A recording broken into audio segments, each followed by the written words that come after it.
শরিয়াত অনুযায়ী শরিয়াত মেনে এক তালাক, দু তালাক, তিন তালাক দিয়েছে, বলুন তালাক হবে কিনা?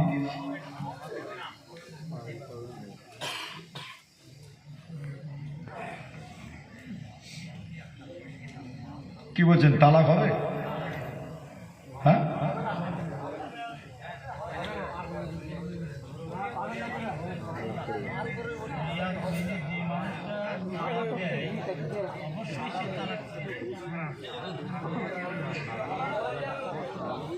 হ্যাঁ, দুরকম ব্যাপার হয়ে গেছে নাকি? দুরকম দল আছে মনে নাকি? দুরকম দল নয়, দুরকম উত্তর এসছে নাকি? হ্যাঁ, আচ্ছা, যাই হোক, আপনারা মোটামুটি আমি যতটুকু বুঝতে পারছি অধিকাংশ আপনারা বলছেন, মাতালের মুখে আওয়াজে বলছেন তালাক হবে না।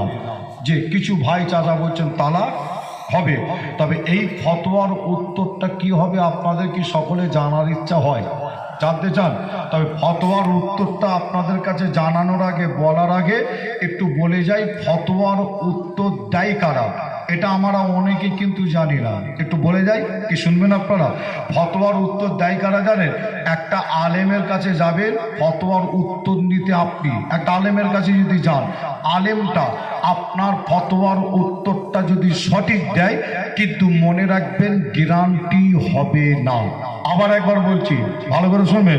একটা আলেমের কাছে গেছেন যে কোনো একটা ফতোয়ার উত্তর নিতে, আলেমটা সঠিক উত্তর দিয়েছে কিন্তু গ্যারান্টি হবে না। কেন? মনে রাখবেন ফতোয়ার উত্তর দেয় কারা? মুফতি সাহেবরা ফতোয়ার উত্তর দেয়, তাদের কাছে আছে স্টাম্প। স্টাম্প মেরে আপনার ফতোয়া আপনাকে দিয়ে দেবে। আর ওই স্টাম্প মারা পেপার, কাগজ আপনি আপনার এলাকায় এনে 10টা শিক্ষিত মানুষের কাছে যদি দেখান, তখন ওটা গ্যারান্টি হবে। কেন? স্টাম্প মারা পেপার, স্টাম্প মারা কাগজ মুফতি সাহেব স্টাম্প মেরে দিয়েছে। আপনারা যে কোনো মুফতির কাছে চলে যাবেন, গিয়ে দুটো ফতোয়া জেনে নেবেন। কি ফতোয়া?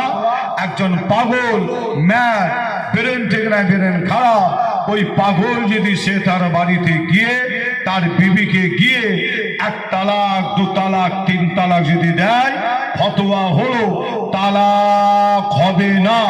একজন নিশাখোর, মালখোর, নিশা করে, শরাব পান করে ওই ব্যক্তি যদি সে তার বাড়িতে গিয়ে তার বিবিকে গিয়ে শরিয়াত অনুযায়ী শরিয়াত মেনে এক তালাক, দু তালাক, তিন তালাক যদি দেয়, ফতোয়া হলো তালাক হয়ে যাবে।